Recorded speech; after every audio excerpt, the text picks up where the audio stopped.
Bismillahirrahmanirrahim. Précédemment, nous avons parlé de la foi aux livres révélés d'Allah, dont la Torah et l'Évangile. Mais qu'en est-il de la Bible? Puisque la Bible est la compilation de la Torah, appelée Ancien Testament, et de l'Évangile, appelé Nouveau Testament, la Bible est donc le livre saint des Juifs et des chrétiens. Mais est-ce que les musulmans croient en la Bible?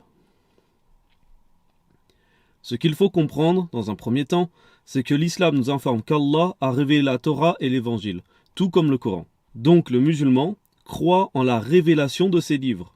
Et comme vu dans le rappel précédent, le Coran nous informe également que les musulmans n'ont pas besoin des livres précédents, car le Coran seul leur suffit.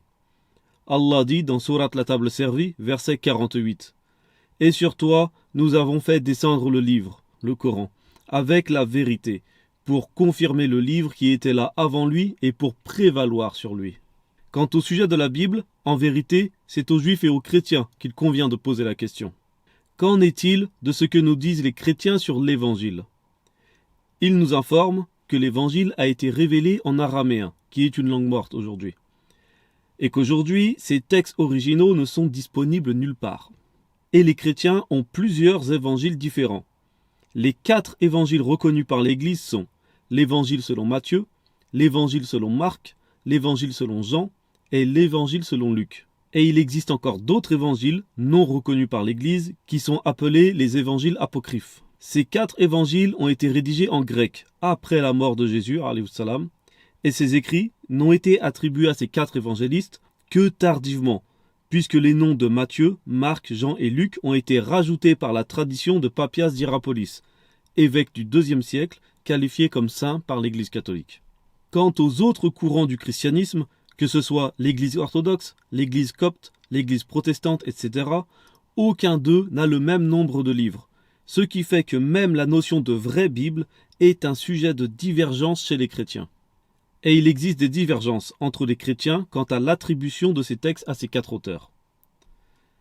De plus, les chrétiens nous informent qu'il ne s'agit pas d'une révélation divine, mais de textes écrits par des hommes qui expliquent la révélation divine faite à Jésus, alayhi salam. Comme cela est mentionné dans l'introduction de l'Évangile selon Luc, dans lequel l'auteur explique qu'il n'était pas témoin des événements qu'il y décrit, et que beaucoup d'auteurs se sont attelés, comme lui, à la tâche d'écrire leur propre évangile. Puisque dans les 3 premiers versets de l'introduction de l'Évangile selon Luc, on peut y lire « Plusieurs ayant entrepris de composer un récit des événements qui se sont accomplis parmi nous, suivant ce que nous ont transmis ceux qui ont été des témoins oculaires, dès le commencement, et sont devenus des ministres de la parole.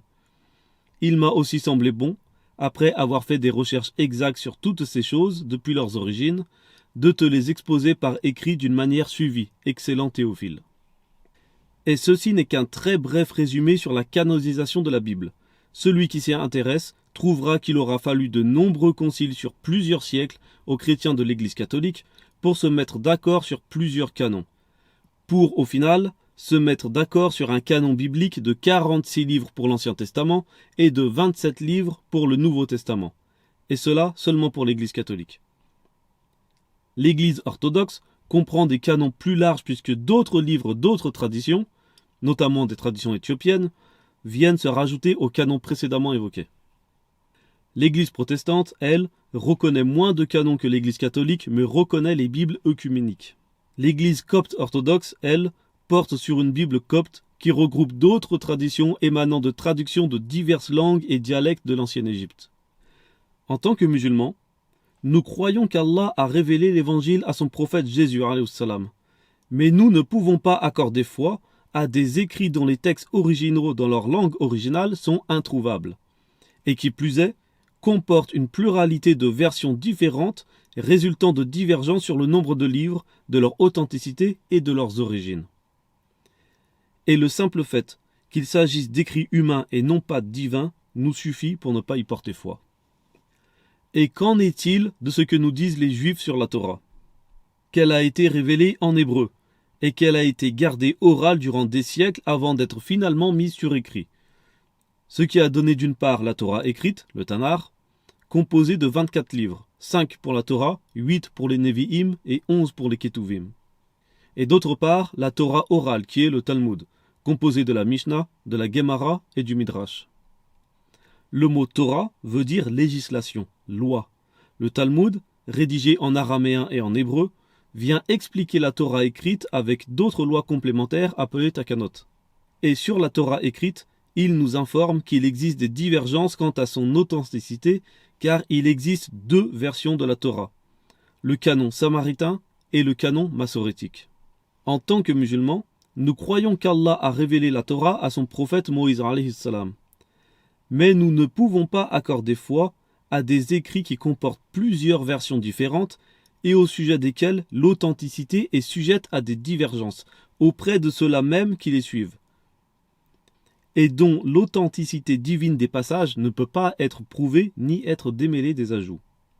Donc, en définitive, les musulmans croient qu'Allah a révélé la Torah à Moïse alayhi salam et l'évangile à Jésus alayhi salam, mais ils ne croient pas en la Bible, car l'authenticité de ces textes sont remis en cause, non pas par les musulmans, mais en premier par les juifs et les chrétiens eux-mêmes. Une dernière question pour finir. Pourquoi certains musulmans lisent la Bible ? C'est une question souvent posée par les chrétiens qui s'étonnent de l'intérêt de certains musulmans pour la Bible. La raison en est que la révélation divine contenue dans la Torah et l'Évangile n'a pas pu être modifiée ou supprimée à 100%. Donc, certains musulmans sont curieux de lire ces textes car ils y retrouvent certains aspects de l'islam dedans. Cependant, s'il est autorisé aux musulmans de lire la Bible, il ne pourra porter foi à aucune information qu'il y trouvera. Cette lecture se limite alors à la curiosité religieuse et à la recherche interreligieuse. Certains musulmans sont même devenus des spécialistes de la Bible à force de pratiquer la discipline de l'interreligieux. Cette discipline reste réservée aux musulmans qui ont un solide bagage théologique sur l'islam, car le but premier du musulman est d'abord d'étudier sa propre religion.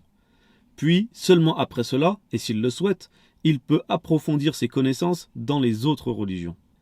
Subhanakallahumma wa bihamdik ashhadu an la ilaha illa anta wa astaghfiruka wa atubu ilayk.